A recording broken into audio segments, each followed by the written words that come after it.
이번 성탄 시리즈 설교는 크리스마스를 하나님 나라의 렌즈로 바라보는 그런 설교입니다. 여러분, 그 복음서마다 있잖아요. 그 서술의 첫 걸음을 떼는 방식이 조금씩 다른 것을 보게 됩니다. 근데 마태는 있잖아요. 마태복음은 우리 눈에 볼 때 가장 지루한 방식으로 처음이 시작되게 됩니다.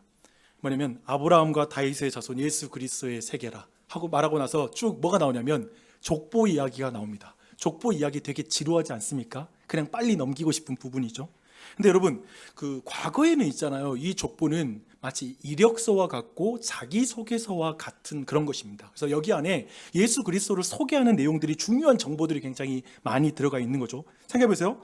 그러니까 그 예수님의 그 족보의 시작에서 가장 중요한 두 명의 인물이 있는데 아브라함과 다윗이라는 이 두 인물이 있어요. 근데 마태는 기원전 2000년경에 활동했던 아브라함과 기원전 1000년경에 활동했던 다윗을 통해서 지금 예수님을 소개하고 싶어 한다라고 이렇게 이해하시면 됩니다. 근데 하나님께서 이 두 사람과 맺은 특별한 언약 때문에 이 두 사람을 소환하고 있는 거거든요. 뭐냐면 하나님은 아브라함에게 뭐라고 약속하셨냐면 너를 통하여 내 나라를 세울 것이야 라고 이렇게 약속하셨습니다. 그리고 다윗에게는 너의 후손을 통하여 너의 자손이 내 나라의 영원한 통치자가 될 것이다, 왕이 될 것이다 라고, 다스릴 것이다 라고 이렇게 말씀하고 있습니다. 그러니까 지금 마태는 있잖아요, 시작부터 이렇게 외치는 거예요.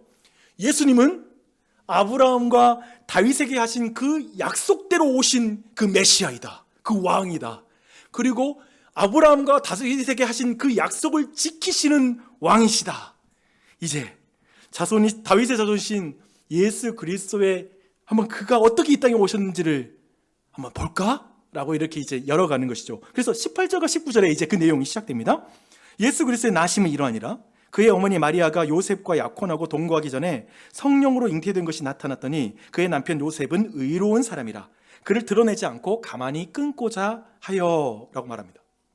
여러분, 마태는 있잖아요, 의도적으로 사실 오늘 이 요셉과 천사의 대화 이전에 어떤 대화가 있었냐면 마리아와 천사의 대화가 있거든요. 근데 그 내용을 언급하지 않습니다. 그리고 매우 의도적으로 요셉과의 대화만을 의도적으로 다루고 있어요. 왜냐하면 요셉이 누구냐면 다윗의 자손이거든요. 그러니까 지금 예수님이 다윗의 후손으로 온 왕이라는 것을 강조하는 방점이 찍힌 그 내용이 바로 마태복음의 의도예요. 근데 저는 이 왕이신 예수님을 이 땅에서 가장 먼저 알고 그 왕을 영접한, 왕을 모신 백성이 바로 요셉과 어머니 마리아였다라고 믿습니다.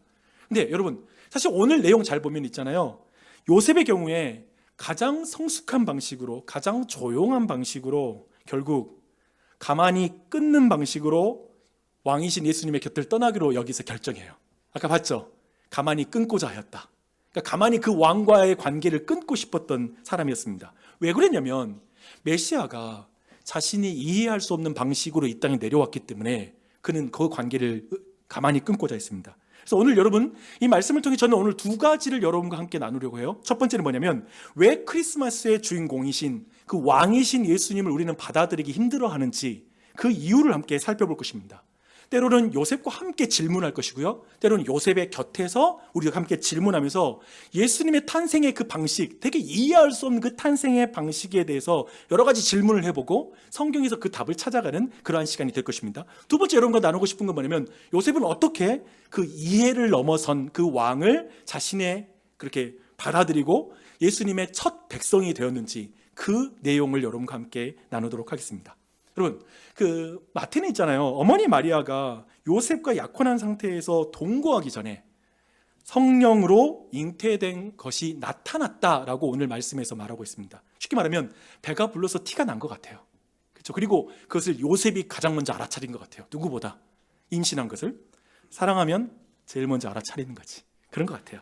그런데 마태는 요셉의 이 대응, 그 임신은 사실 알고 나서 요셉의 그 대응이 어떤 일반적인 남자 혹은 경건한 유대인 남자의 반응과 너무 달랐다라는 걸 강조해서 지금 성경이 말해주고 있습니다. 그러니까 뭐냐면 그 대응은 뭐냐면 가만히 파혼하려고 한 거예요. 가만히 드러내지 않고 조용히. 근데 그 이유가 뭐라고 하냐면 그가 의인이기 때문이다 라고 이렇게 또한 설명을 하고 있습니다. 근데 한번 생각해 볼게요. 그가 의인이기 때문에 가만히 끊고자 했다. 이 말이 무슨 의미지? 이 행동은 굉장히 많은 의미가 있어요. 그래서 그 내용 한번 생각해 볼게요. 당시에 약혼을 하면 법적으로는 이미 부부관계가 됐습니다. 그러니까 혼인신고를 한 거예요. 그런 관계였습니다. 그래서 오늘 본문 잘 보면 있잖아요. 요셉을 어떻게 소개하고 있냐면 마리아의 남편 요셉이라고 소개하고 있고요. 또 한편에 요셉에게도 네 아내 마리아 데려오기를 두려워하지 말라라고 말해요. 그러니까 아내와 남편, 이미 그러니까 서로 약혼한 사이에서도 서로가 아내와 남편 관계였다는 걸 분명하게 드러내고 있죠. 이것은 율법의 규례를 따라서 당시 이렇게 이해한 것입니다. 근데 오늘날 한번 이 상황을 한번 오늘날로 한번 넘겨서 생각해 보게요. 약혼 상태에서 어떤 자매가 이렇게 임신한 일이 생긴다면 이것은 굉장히 남녀 사이에 이제 부부가 될 사이에 굉장히 불미스러울 정도로 여기고, 근데 굉장히 불미스러운 일이잖아요. 그 정도 여기고 조용히 파혼할 것이라고 생각하는 분 손 들어보세요.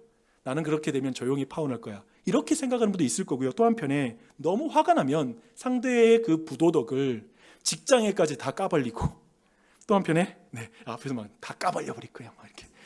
네, 그럴 거예요. 그리고 또 한편에 막 지인들에게 다 공개를 이렇게 할 것 같아요. 왜냐하면 내 잘못 때문에, 내 귀책 사유가 있는 게 아니라 저 사람의 귀책 사유 때문에 이런 일이 벌어졌어요라고 이렇게 뭔가 말하고 싶을 것 같습니다. 근데 종교 사회인 이 유대인들도 사실 공개적으로 이런 문제가 생기면 공개적으로 이 문제를 법정에서 다루고 나서 부정을 저지르는 일은 심지어 돌로 맞아 죽는 일까지 벌어졌어요. 그러니까 그 정도로 이 문제를 다뤘습니다. 그런데 왜 요셉은 조용히 끊고자 할까라는 이 질문을 한번 해보는 것이죠. 그러니까 어떤 요셉에게 한 결정은 이거예요. 진리를 지키면서도, 즉 그가 틀렸기 때문에 관계는 끊는 거잖아요, 그렇죠? 그러면서도 자비를 최대한 베풀려는 결정을 한 거예요. 정말 대단한 결정을 한 거죠. 그러나 사실 이 방식 자체, 그러니까 가만히 끊는 이 방식이 사실상 요셉 자신에게 매우 위험한 대응이었다는 걸 여러분이 좀 이해할 필요가 있습니다. 만약 그 당시에 사유를 분명히 밝히지 않고 조용히 파혼한다면 사람들은 다들 이렇게 수근수근 거릴 가능성이 있어요. 아니, 생각 좀 해봐. 마리아가 딴 남자와 그렇게 바람 피워서 아이를 가졌다면 요셉이 저렇게 조용하게 있을 리가 있어? 뭔가 있네 라고 하면서 어떤 의미에서 요셉은 평생 동안 매우 무책임하고 방탕한 남자라고 말하는 그의 명예가 무너지는 것, 그 소문 속에 시달려야 되는 그런 삶을 결정한 것입니다. 즉 요셉은 지금 마리아라는 그 여인의 삶이 완전히 파괴되지 않게 하기 위해서 자신의 명예가 파괴되는 걸 기꺼이 감수하는 그 결정을 했다라고 볼 수가 있을 것입니다. 더하여서 아마 또 다른 질문이 사실 이 결정에는 계속해서 그 마음에 또 다른 차원의 질문이 떠오를 수밖에 없어요. 뭐냐면 조용히 끊는 것은 악을 눈감아 주는 것 아닌가? 라는 생각이 드는 거예요. 여러분도 그럴 때가 있지 않으세요? 누군가 나한테 잘못하더라도 그냥 넘어가 줄 수는 있어. 근데 그 사람을 그대로 놔두는 게 그러면 그 사람한테 진짜 좋은 일이야? 라는 생각을 하면서 그 문제를 공개적으로 다뤄야 된다는 생각을 할 때가 있잖아요. 지금 요셉도 그 상황, 당연히 율법에서 악이라고 규정하고 있는 문제였기 때문에 이걸 분명히 다뤄줘야 되는 그런 스스로 그 넘어서야 될 이 질문이 계속 마음에 있었을 거라고 우리는 충분히 생각할 수가 있는 것이죠. 근데 이런 과정을 한번 생각해 볼 때 그가 가만히 끊고자 하는 그 결정을 할 때까지 사실은 우리 모두 조금 다른 차원에서 볼 때 요셉 안에 있었던 고통을 한번 생각해 보십시오. 요셉이 얼마나 고통스러웠을까. 남자로서 약혼자가 임신했다는 사실을 알 때 그 배신감과 그 분노는 얼마나 깊었을까 싶는 거죠. 그리고 이런 사실은 제가 볼 때 마리아에게 이 사실을 자신이 통보받은 거 아니에요. 그래서 눈치챈 게 아닌 것 같습니다. 왜냐하면 제가 이렇게 해석하는 이유가 있어요. 만약에 마리아가 요셉에게 자신이 사실 성령으로 잉태한 거예요 라고 이렇게 말했다라면 아마도 성경은 요셉이 의인이 아니라 하나님의 일을 믿지 못하는 사람이었다고 기록했을 거예요. 근데 그가 의인이라고 말하고 있잖아요. 또 한편에 더해서 20절에 보니까 천사가 다시 성령으로 그가 잉태된 것이라고 요셉에게 일일이 알려주거든요. 그러니까 반복해서 말할 필요가 없어요. 그러니까 뭔가 분명한 것은 마리아가 그에게 전달해서 나 임신했어요, 성령으로 잉태됐어요 말했다는, 그걸 말하지 않았다는 게 분명해 보입니다. 그럴수록 속상하잖아요. 본인에게 안 듣고 내가 알았다는 것이 얼마나 화가 나요. 그런 순간이 있어요. 바로 지금 이 순간이죠. 여러분, 이런 상황 속에서 약혼자의 그런 치정을 응징하고 싶어하는 것이 인간의 응당, 인간의 본성인데 어떻게 이 젊은 아이, 20세도 안 됐을 거예요. 아마도 20세 언저리였을 거예요. 이 젊은 아이가 어떻게 이런 결정을 했을까라는 질문을 할 때 마태는 이제 이 부분에 대해서 특별히 이런 표현을 쓰고 있더라고요. 이 일을 생각할 때라는 표현을 써요. 즉 뭐냐면 가만히 끊고자 생각할 때, 제가 이번에 이 표현을 듣는데 굉장히 제가 이 부분이 되게 와닿으면서 여기까지 이를 때까지의 과정이 너무나 내가 생각이 들더라고요. 생각해 보세요. 복수하고 싶은 마음과 그 안에 그냥 넘어가고 싶어하는 마음이 막 싸웠겠죠. 자비를 베풀고 싶은 마음도 있지만 그냥 한번 공개적으로 드러내서 수치를 주고 싶은 마음도 있는 것이죠. 생각해봐요. 그러다가 겨우 그래 용서하자 넘어가자 하고 잠을 겨우 들었는데 그날 아침에 막 공개적으로 비난하고 싶은 마음이 막 마음에 올라와요. 여러분 그런 거 경험해 본 적 없으세요? 고민하고 수없이 많은 시뮬레이션을 돌려보고 근데 그런 결론하다가 그래봤자 뭐해 하면서 그냥 넘어가자 했다가 아침에 일어났는데 다시 속에서 열불이 올라오는 때가 있잖아요. 그런 과정을 거쳤을 거예요. 내가 당한 수치에 대해서 그렇게 치를 떨다가 마리아의 두려움을 헤아려 보려고 하는 마음도 가져보기도 하고, 그렇게 수천 번 이 두 마음을 오가다가 드디어 결정한 거예요. 가만히 넘어가자. 이 일을 생각할 때에는 이런 과정, 그런 시간을 의미하고 있다라고 우리는 볼 수가 있습니다. 그런 의미에서 제가 볼 때 지금 요셉이 가만히 끊음이 있잖아요. 가만히 끊는 끊음이라는 것은 제가 볼 때 인간이 도달할 수 있는 최고 수준인 것 같아. 남자가 도달할 수 있는 최고 수준 아니에요? 여기 있는 우리 형제들 어때요? 이 정도면 최고의 수준 아닌가? 네. 네. 나 이런 반응 너무 좋아요. 저도 그렇고 여러분도 그렇고 요셉이 우리를 훌쩍 뛰어넘는 것 같아요. 이 어린 요셉이 훨씬 뛰어넘어. 가만히 끊는 것이 얼마나 어려운지 몰라요. 인생 살아보면 뒤에서 조금만 수군거려도 내가 가서 그대로 그냥 갚아주고 싶고 똑같이 그냥 소문내고 싶은 마음이 우리 안에 올라오잖아요. 가만히 끊는 것은 대단한 거예요. 근데 우리 모두 그런 의미에서 이 20대의 요셉에게 좀 해주고 싶은 말이 있는 것 같아요. 이런 말이죠. 요셉 진짜 너 너무 대단하다.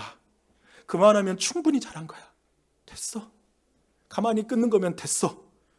이 말은 사실 우리 모두가 그런 밤을 지새웠을 때, 여러분도 어떤 그 마음에 내가 이렇게 하기로 결정할 때가 있잖아요. 그때 여러분에게 이 한 해도 그런 순간이 많았을 텐데 여러분에게 해주고 싶은 말이죠. 너 정말 많이 수고했어. 그때 네가 가만히 끊기로 했다면 너로서는 최선 다한 거야 라는 말을 우리 자신에게도 해주고 싶은 말이 아닐까 싶습니다.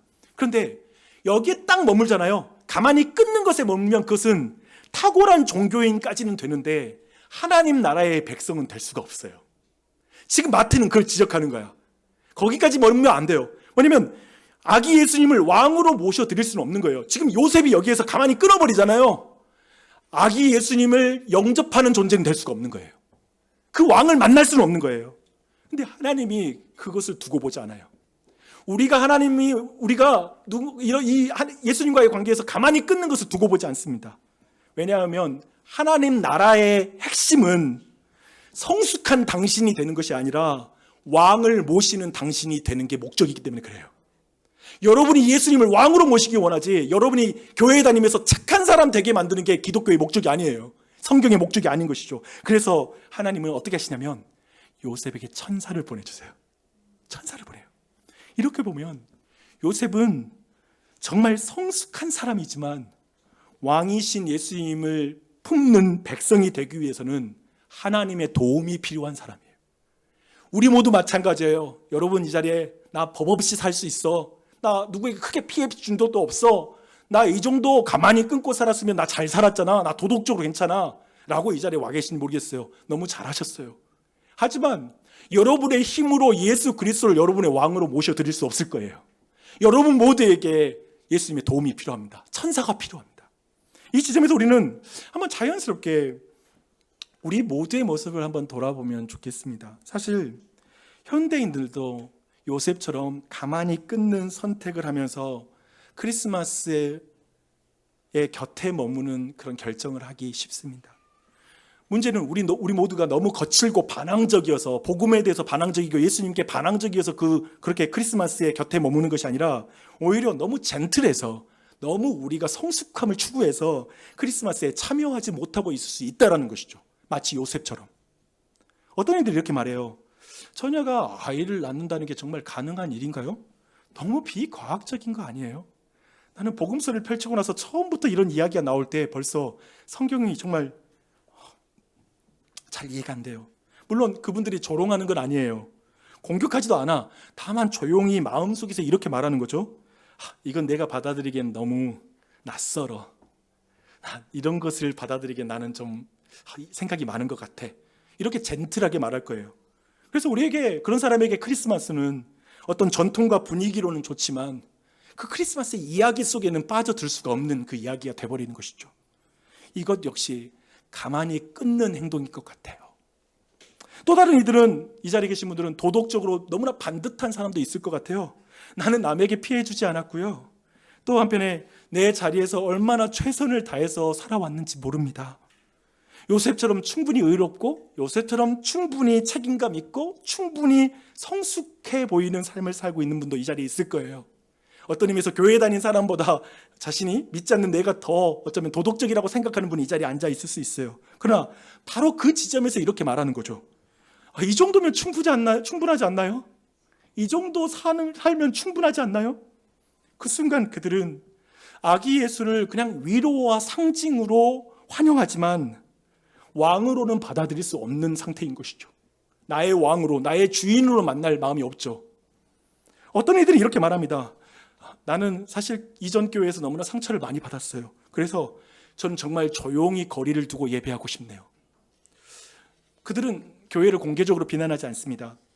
다만 조용히 예배에서 물러나고 성탄절이 와도 마음의 문을 닫고 있는 사람일 수 있습니다. 가만히 끊는 것이죠. 심지어 어떤 이들은 신앙적인 이유 때문에 가만히 끊는 사람도 있어요.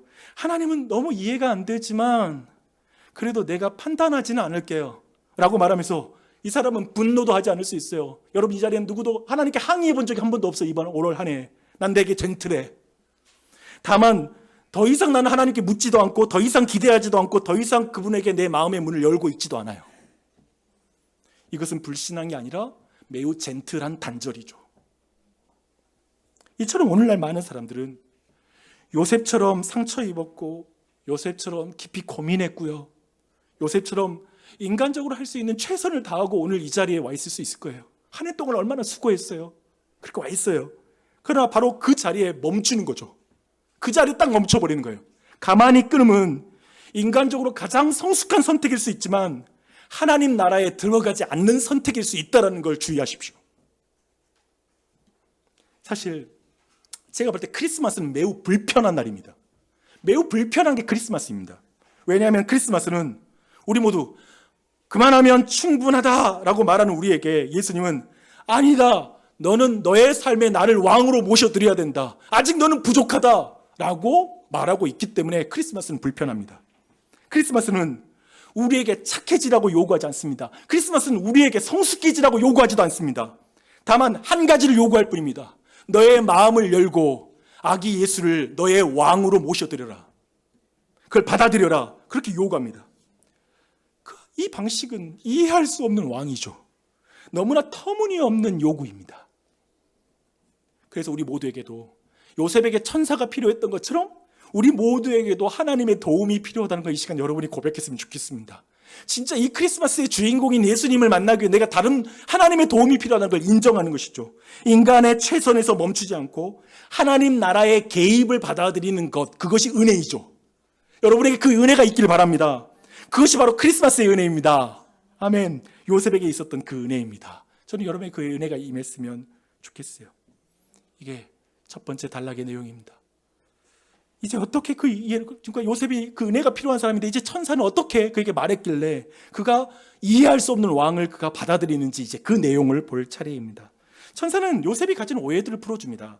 제가 그 이후에 있는 말씀들을 쭉 깊이 제가 연구하면서 보면서 그냥 모두가 세 가지의 질문에 대한 말을 하고 있다라고 이렇게 생각이 들었어요. 그래서 질문을 중심으로 여러분 한번 이 나머지 내용의 말씀을 풀어드릴게요. 첫 번째는 뭐냐면 생물학적으로 처녀에게서 아이가 태어나는 게 불가능하다라고 생각하는 것에 대한 천사의 대답입니다. 천사가 이렇게 말해요. 네 아내 마리아를 데려오기를 무서워하지 말라. 그에게 잉태된 자는 성령으로 된 것이라 라고 말합니다. 성령으로 그렇게 잉태된 거예요. 그러니까 천사의 요셉은 마리아의 뱃속에 있는 그 아이가 성령으로 잉태됐다는 이 말을 들었을 때 그는 본능적으로 창조주 하나님의 권능을 연상할 수밖에 없어요. 히브리는 그래요. 왜냐하면 한번 생각해봐요. 처음에 창조하는 그 세상은 흑암이 있고 공허하고 혼돈 가운데 있는 땅이잖아요. 어떤 의미에서 마리아의 배에 어떤 남자의 씨앗이 없는 그 상태 자체는 거기는 온전한 생명을 만들 수 있는 질서가 없고 공허하고 비어있는 곳이죠. 그렇죠? 근데 거기에 성령님께서 마치 온 땅을 지표면을 운행하시면서 창조를 하신 것처럼 성령이 그 자궁의 운행하심으로 말미암아 거기에서 생명이 만들어지는 것은 바로 창조주 하나님의 권능을 연상케 하는 사건이라는 거예요. 그래서 그 요셉은 이런 고백을 했을 것입니다. 무에서 만물을 부르신 하나님, 흙으로 사람을 지으시고 생기를 불어넣으신 하나님을 내가 믿나이다. 믿습니다. 그렇다면 성령으로 잉태되는 이 일은 비합리가 아니라 하나님의 능력에 합당한 사건입니다. 하나님 능치 못한 일이 없으시죠. 창조적인 그런 능력이 있으시죠. 지금 놀랍게도 천사가 요셉의 눈을 삿건해서 창조주로 옮기는 거예요. 모든 피조물에서 창조주 하나님을 바라보므로 말미암아 지금 이 모든 사건을 향한 재해석의 기반을 마련해 주는 것이죠. 그것을 보여주는 거예요. 근데 여기서 조금 더 생각해 보게요. 처녀가 아이를 낳는 게 어떻게 가능하죠? 그건 불가능해요 라고 말하는 그 생각에 대해서 한번 잠깐 우리 점검해 보게요. 많은 사람이 처녀가 이게 복음서를 펼치고 났을 때 이 처녀가 아이를 낳았다라고 하는 이 본문이 매우 비과학적이고 또 이 비과학적이라는 말은 이거예요. 과학적으로 증명할 수 없다는 말인데, 즉 이 기적이, 성경에 나타나는 기적이 오늘날에도 반복되지 않는다면 그것은 미신이다라고 하는 신념이죠. 그렇게 접근하는 것이죠. 그렇다면 지금 그들이 가지고 있는 확신은 이거예요. 이 세상의 모든 움직임과 현상을 수학적으로 모든 것을 파악해낼 수 있다. 숫자로 파악해낼 수 있다라고, 그리고 그렇게 할 수 있는 것만이 이 세상에 대한 가장 온전하고 바르고 확실한 유일한 증명 방식이다라고 확신하는 거죠. 근데 오늘날에 우리 모두는 자연과학의 놀라운 성취를, 그리고 그 속도가 얼마나 빠른지를, 이제 AI가 들어오고 앞으로 이루어질 모든 신약 개발과 인간의 어떤 세포를 만들어내고 하는 모든 것들은 이건 진짜 창조주를 방불한 사건들을 우리는 앞으로 경험하게 될 거예요. 우리는 그 앞에서 현혹될 수밖에 없죠. 그러나 어제까지 옳다고 여겨졌던 이론이 새로운 이론으로 대체되는 것을 우리는 도처에서 지금도 보고 있습니다. 저는 과학적 성취를 무시할 마음도 없고 과학과 신앙이 갈등 관계에 있다고 저는 생각하지 않는 사람입니다.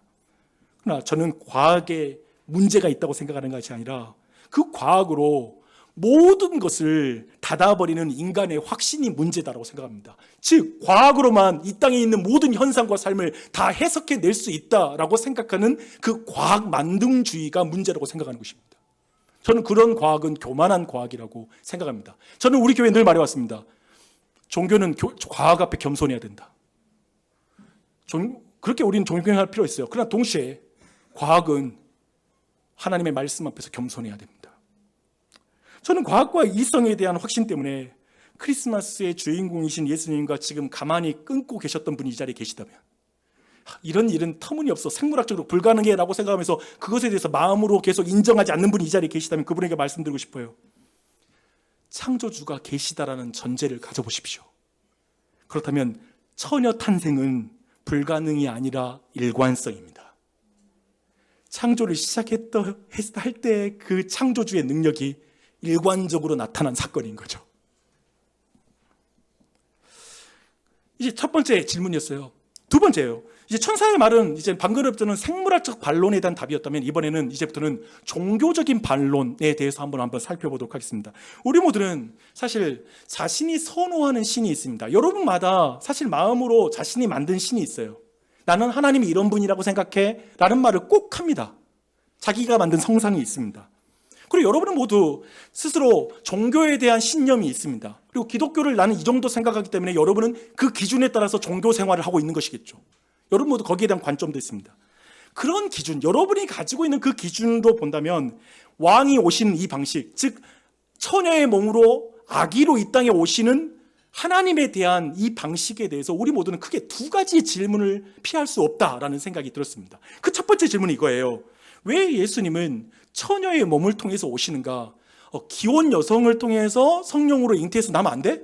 이런 생각 들지 않았어요? 그렇죠? 이런 질문을 좀 해볼 수 있을 것 같아요. 근데 이 질문에 대한 천사의 답을 읽어드릴게요. 아들을 낳으리니 이름을 예수라 하라. 이는 그가 자기 백성을 그들의 죄에서 구원할 자이심이라 하니라. 보라, 처녀가 잉태하여 아들을 낳을 것이요 그의 이름은 임마누엘이라 하셨으니 이를 번역하면 하나님이 우리와 함께 계시다 함이라. 성경은 있잖아요, 메시아가 처녀를 통한 기적적인 방식으로 태어난 그 이유는 그가 거룩한 분이 되시기 위한 조건이다. 처녀로 오는 게 하나님이 거룩한 분으로 이 땅에 들어오시는 조건이다 라고 이렇게 말하고 있습니다. 여러분, 이 내용은 조금 더 여러분이 성경의 큰 이야기 안에서 좀 더 확인해 보면 분명히 그 의미를 이해할 수가 있을 것입니다. 근데 이 조건이 있잖아요, 예수님이 태어나시기 전 약 730년경에 활동했던 이사야 선지자를 통해서 이미 제시됐어요, 이 조건이. 근데 이렇게 말합니다. 보라, 처녀가 잉태하여 아들을 낳을 것이요 그의 이름을 임마누엘이라 하리라. 우리와 함께 하시는 하나님이라고 하리라. 뭐냐면 흥미롭죠? 처녀를 통해서 나는 것도 기적이지만 이 처녀를 통해 오는 존재가 하나님이래.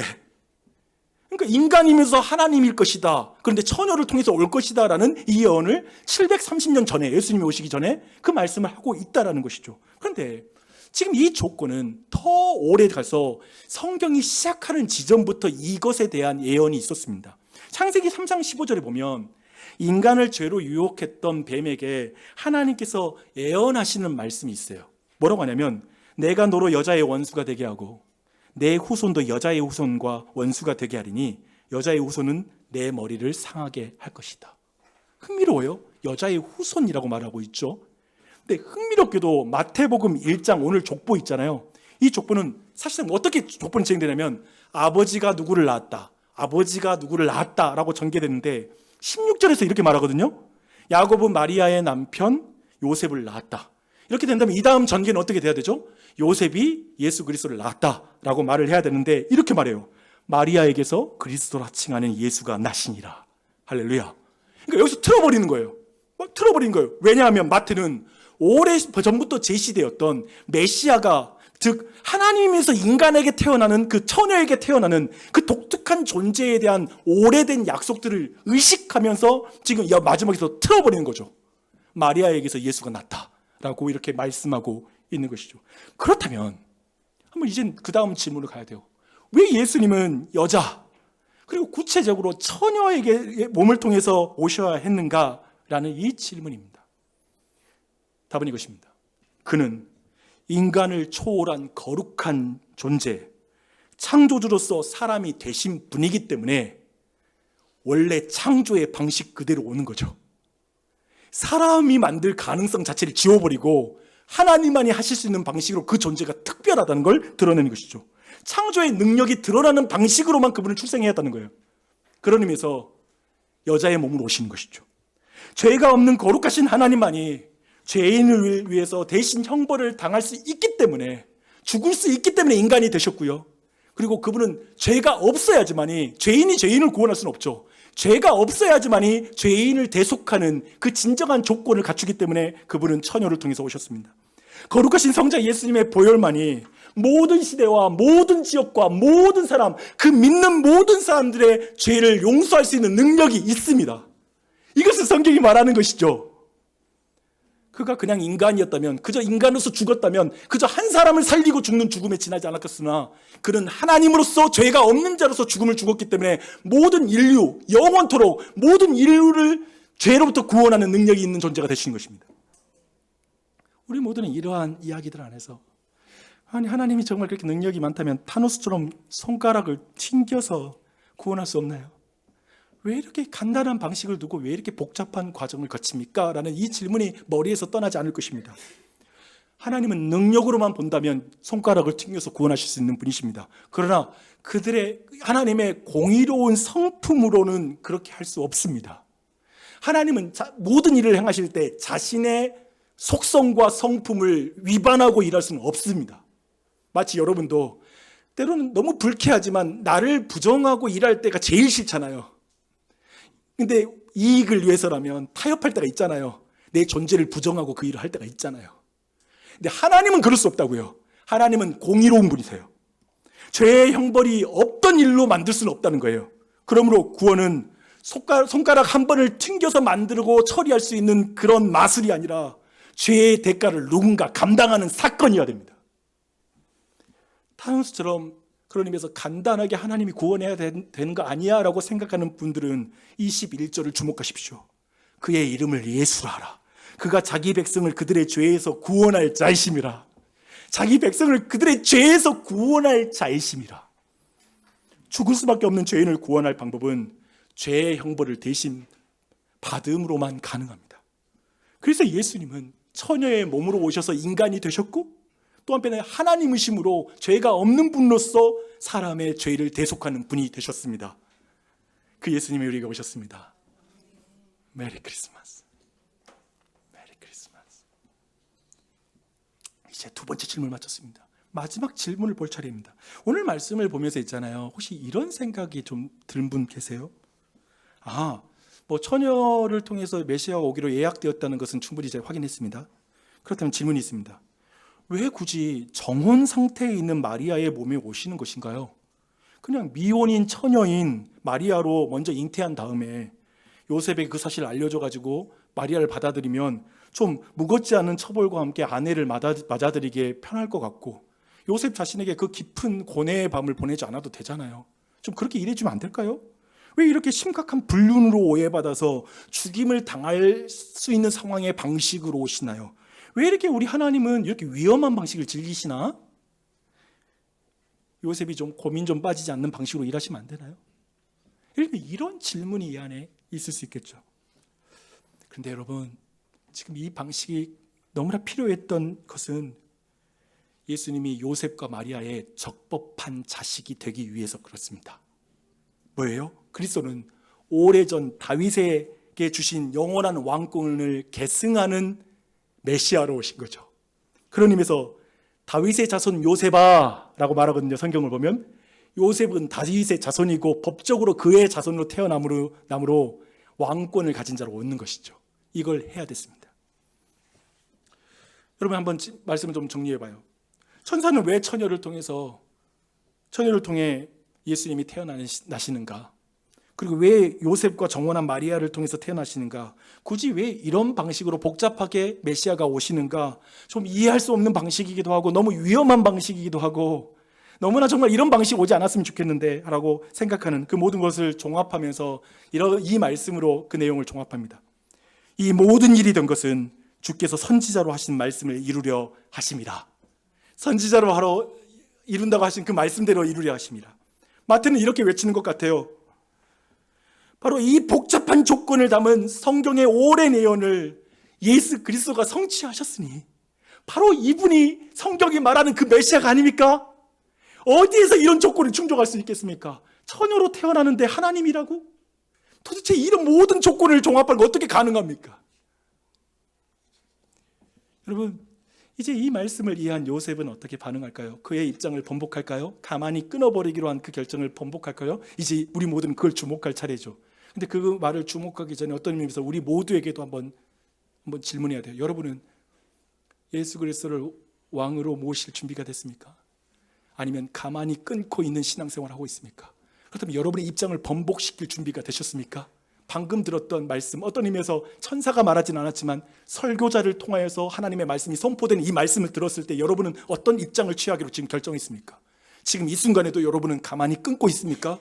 아니면 여러분 이 이야기 속에 들어오고 있습니까? 요셉을 보게요.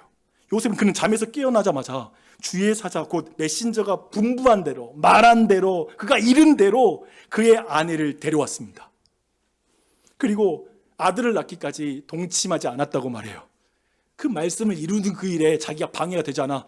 사실 남자로서의 그 젊은 남자로서의 그 육정이라는 것이 있는데 하나님의 말씀을 이루는 일을 위해서 기꺼이 그 모든 걸 내려놓는 결정을 한 것이죠. 그리고 아들이 태어나자 그에게 예수라는 이름을 지어주었다라고 말합니다. 모든 아버지 그리고 우리가 뭔가를 개발하고 발명을 했다면 이름을 붙이는 것은 창조주의 고난이죠. 부모의 고난인데 지금 이 아이의 이름은 진짜 이 아이의 아버지신 하나님이 자신에게 준 이름으로 지어주는 거죠. 지금 요셉은 이해할 수 없는 왕, 짐작할 수 없는 왕, 내가 통제할 수 없는 그 왕, 그 왕을 품은 최초의 백성이 된 거예요. 그는 지금 최초의 백성, 예수님을 나의 왕으로, 그래서 나의 구원자 예수를 부른 하나님 나라의 백성이 된 것이죠. 이렇게 이야기합니다. 이제 이 이야기를 요셉의 이야기로 남겨두지 않고 우리의 이야기로 한번 넘어와 보도록 하겠습니다. 왜냐하면 이 시대를 살아가는 우리에게도 예수님은 늘 비슷한 방식으로 찾아오기 때문에 그렇습니다. 크리스마스에 예수는 아주 비슷한 방식으로 우리에게 찾아와요. 그분은 물리적으로 불가능해 보이는 방식으로 우리에게 찾아오고, 이해할 수 없는 방식으로 우리에게 찾아오고, 너무나 위험한 방식으로 우리 인생을 끌어가죠. 그래서 우리 모두는 당혹스럽습니다. 그래서 이런 말을 할 때가 있죠. 왜 이렇게 굳이 일하세요? 왜 이렇게까지 하실 필요가 있나요? 조금 더 안전한 길은 없나요? 좀 편안하게 인도해 주시면 좀 안 돼요? 왜 이렇게 나의 인생에 심술을 부리세요? 그냥 내 인생 내가 열심히 한 대로만 결과가 주어졌으면 좋겠어요. 제발 나한테 뭐 가르친다고 제발 뭔 일을 할까 봐 겁이 나요. 나 지금 직장도 정규직이고, 그리고 내 지금 월급 나오는 것도 따박따박 언제까지 확보됐는데 괜히 중간에 병을 주고 나를 뭐 일하겠다고 사건 사고 만들지 말고 제발 가만히 좀 우리 관계 그 정도 끊고 살자고요. 그렇게 말할 수도 있겠죠. 그러니까 우리 모두 어디에 서 있어요? 우리 모두 이해의 벽 앞에서, 이해할 수 없고 그리고 위험한 길로 인도하고, 그런 하나님이라는 그 이해할 수 없는 그 벽 앞에서 우리 모두 요셉처럼 깊은 고민에 빠지게 된 분도 있을 것 같아요. 가족 중 한 명만 변들어 봐요. 사랑하는 가족이 갑자기 하나님께 가봐요. 아이들 그렇게 착했던 애가 사춘기 들어서 막 부모에게 욕을 하고 달려들어 봐요. 우리 모두 이해의 벽 앞에서 요셉처럼 깊은 고민에 빠집니다. 한 해를 돌아보면 그렇지 않으세요? 하나님이 하신 일들 상당수는 너무 이해가 안 돼요. 우리가 기대한 방식과는 전혀 다른 방향으로 대부분의 일들이 전개되었고, 잠 못 이루는 밤속에서 우리 모두는 계속 질문해야 됐어요. 시뮬레이션 돌리면서 내가 어떻게 대응해야 되는가 생각하다가 그 생각하는 것에 지치고 거기에서 환멸을 느끼면서 될 대로 되라지라고 말하면서 잠든 적도 있었을 거예요. 이게 정말 하나님 뭘 원하시는 것일까? 하나님 우리 인생에 뭘 원하지? 그래서 우리도 모르게 마리아 데려오기를 두려워하죠. 하나님이 주신 그 상황을 끝까지 품지 못하고 가만히 끊고 싶은 마음이 있는 거야. 신앙생활 이제 이 정도 그냥 적당히, 교회라는 것도 내가 인생에서 적당히 이 정도로 끊고 살자. 그렇게 우리는 아기 예수님이 오심을 예비하는 백성으로 서지 못하고, 또 한편에 지금 다시 오실 예수 그리스도가 계시잖아요. 그분이 오시는 것을 지금 어느 순간 준비하지 못하고 신앙생활이 완전히 그분과 끊고, 가만히 끊고 이번 크리스마스를 맞이하신 분도 계실 수 있다고 생각합니다. 왕이신 하나님 앞에 서기보다 그저 크리스마스 트리 곁에 머무는 것으로 만족하는 거죠. 그런데 그런 우리에게 소망이 있다는 걸 알려주고 싶습니다. 그런 우리에게 소망이 있습니다. 요셉을 홀로 두시지 않으셨던 하나님이 우리의 소망입니다. 홀로 두지 않고 천사를 보내주신 그 하나님이 우리의 소망입니다. 오늘 이 시간 이 말씀을 들을 때도 저도 여러분에게 하나님이 보내준 그 천사가 아닐까요? 때로는 눈에 보이는 천사가 아닐지라도 말씀을 통해, 성령의 조명을 통해서, 공동체를 통해서 끊임없이 하나님은 우리에게 말씀하시는 분이시죠. 가장 먼저 뭐라고 말할 거냐면, 저는 확신해요. 다윗의 자손 요셉아, 여러분의 이름을 불러줄 거예요. 누구야? 영주야. 누구 새끼? 영주야. 가족관계 다 하셔. 그렇게 이름을 부르실 거예요. 그 하나님이 여러분의 이름을 부르고 계십니다. 이 시간 그 음성을 들어보십시오. 스스로 자기에게 말해주세요. 자신의 이름을 불러서. 우리 모두는 그 앞에서 이것은 불가능한 일이에요 라고 말하는 이에게 하나님께서는 창조주의 권능을 여러분에게 드러내실 것입니다. 난 이해할 수 없어요 라고 말하는 이에게 이해를 넘어 하나님을 신뢰하는 그 자리로 여러분을 이끌어 가실 것입니다. 이건 너무 위험한 방식이에요. 이 방식밖에 없어요 라고 말하는 이에게 그 위험 속에서 결코 흔들리지 않고 여러분과 언약을 맺으시고 신실하게 그 길을 걸어주시는 하나님의 선하심을 경험하게 해주실 것입니다. 그분을 드러내 주실 것입니다. 결국 하나님은 우리에게 모든 것을 이해하라고 요구하지 않습니다. 대신 이해를 넘어선 왕을 너의 구주로 모셔드리라고 말합니다. 너의 인생의 왕으로 모셔드리라고 말합니다. 그 왕을 받아들이는 순간 우리에게 이제 그 크리스마스는 더 이상 우리에게 신비가 아니라 우리의 순종으로 참여하는 현실이 되는 것이죠. 그리고 하나님은 오늘도 그 자리로 우리를 이끄시는 분이십니다. 이해를 넘어선 그 왕이 우리의 일상생활의 왕이 되는 것이죠. 이해할 수 없는 상황을 만났어. 정말 내게 위험한 상황이 닥쳤어. 내가 계획하지 않은 일들이 닥쳐도 거기에서 이해할 수 없는 왕을 만나는 것이죠. 그게 궁극적으로 크리스마스의 소식인 것이죠. 이제 여러분에게 어떻게 그 이해를 넘어선 왕을 공동체적으로 함께 순종했으면 좋을지 한번 여러분에게 제가 권면과 제안을 드리겠습니다. 여러분 자신 포함해서요, 교회 그리고 주변에 있는 세상 사람들 다 한번 보십시오. 사실 하나님께서는 그들의 삶 속에 늘 가만히 끊기 좋은 방식으로 다가가요. 무슨 말인지 아세요? 하나님이 여러분의 목을 비틀어서 만나지 않아요. 그래서 여러분의 마음으로 언제든지 다 끊어버릴 수 있어요. 이건 하나님 뜻 아니야. 여기는 하나님 안 계셔. 나와 상관없는 일이야. 오늘 이 메시지 나랑 상관없는 말이야. 라고 여러분이 다 끊어버리는 방식으로, 이런 방식으로 하나님이 일하세요. 그리고 오늘도 많은 이들이, 이 자리에 있는 분은 특히 그럴 거고요, 세상 가보면 불신앙을 특별하게 말하진 않지만 조용히 거리를 두면서 물러나요. 아주 젠틀하게 물러나요. 어쩌면 그들이, 우리가 볼 때 그들이 우리보다 더 도덕적이게 보이고 성실해 보이고 자기 자리에서 최선을 다하는 사람들 만나게 되면 그리스도인서 무슨 생각 드는지 아세요? 이 사람한테 내가 전도해도 안 되겠다. 이 사람한테 할 말이 없다라는 생각이 들어요. 진짜요. 저는 예수 믿는 사람보다 착한 사람이 너무 많아, 밖에. 어쩜 그 사람한테 내가 할 말이 없다라는 생각이 들어요. 그러나 여러분 기억하세요. 성숙한 요셉을 하나님이 그대로 두지 않으세요. 그에게 예수님이 왕이시라고 말해줘야 돼요. 그 세상에서 착한 사람들, 종교인들, 여러분이 볼 때 너무나 존경스럽게 살아가는 직장 동료일지라도 그가 예수 그리스도를 모른다면 그에게는 예수님을 왕으로 모셔야 돼요. 그가 성숙한 사람이 되는 것을 멈추면 안 돼요. 크리스마스의 소식은 그에게 예수님이 왕이시라고 우리가 나누는 것이죠. 그렇다면 오늘 우리는 한번 생각해 보셔야 돼요. 어떻습니까? 세상 속에서 가만히 끊고 있는 이들을 그저 지켜만 보고 계시지 않으십니까? 다 그냥 예수 안 믿고 아니면 그 가운데 정말 있는 사람들 보면서 가만히 나도 끊어버리는 거죠.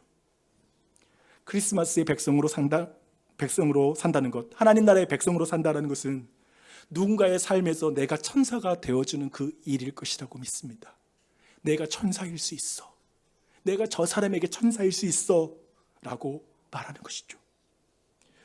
이번 성탄절 때 우리 교회가 삼색 헌상과 전도를 위한 실천들을 하잖아요. 근데 이건 진짜 단순한 행사나 헌금이 아닌 것 같아요. 그렇게 저도 말하고 싶지 않고요, 그렇게 지키고 싶지 않아요.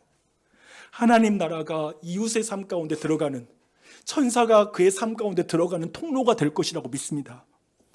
여러분, 크리스마스 카드를 한 장씩 적어서 그 위기 가정에게 한번 줘보세요. 가족끼리 모여서 한번 카드 한번 쓰세요. 이거 실천했으면 좋겠어요. 전해주기로 했어. 21일 날 다음 주에 다 여러분이 헌금함에 넣어주면 그걸 그 가정들에 다 전달해 줄 거예요. 어린 아이들에게 따뜻한 선물 박스를 우리 가정에 하나 만들어주자. 아이들에게 이런 거 또 먹을 거라도 우리 한번 한 박스 만들자. 뭐 못할 것도 없지. 그런 계획을 한번 세워보세요. 그 작은 행동이 누군가에게 하나님은 당신을 잊지 않았습니다 라는 메시지가 될 수 있겠죠. 히즈 테이블에 이번 주 목요일에 있는 것을 한번 초대해 보세요. 혹시 이 자리에 나는 예수님을 믿지만 평생 동안 누군가를 예수 그리스도께 인도해 본 적이 한 번도 없어요. 아니요, 지난 5년 동안 내가 전도를 하겠다는 생각과 시도를 한 번도 해본 적이 없어요 라고 생각하는 분이 계시다면 여러분의 이해를 넘어선 예수님을 따라서 여러분의 마음의 선을 한번 넘어보세요. 한번 이번에 용기 내보세요. 여기 한번 오자, 가자. 복음을 들을 이웃과 함께 성탄절 예배에 한번 초대해 보십시오. 사랑하는 여러분, 저는 나주혁신 장로교회가 이런 교회가 될 줄 믿습니다. 우리의 이해와 계산과 맞지 않아 보여도 하나님의 말씀에 순종하는 교회가 되게 하여 주시옵소서. 그렇게 될 줄 믿습니다. 불가능해 보이는 계획, 자칫 위험해 보이는 선택 앞에서도 하나님의 선하심을 신뢰함으로 그 믿음의 걸음을 걸어가는 교회가 될 줄 믿습니다. 하나님의 나라는 언제나 안전해 보이는 길이 아니라 순종하는 길 가운데 임하기 때문에 그렇습니다. 이번 크리스마스가 우리가 그 한 걸음을 내디딜 때 하나님의 나라가 그 순종하는 그 길 가운데 임할 줄 믿습니다. 깨어진 세상에서 이해를 넘어선 왕을 모신 교회가 무엇인지를 내 자녀들에게 보여주고 이웃 교회들에게 보여주고 나주 땅에 한국 땅에 온 열방 가운데 보이는 나주혁신 장로교회 되기를 예수님의 이름으로 축원합니다.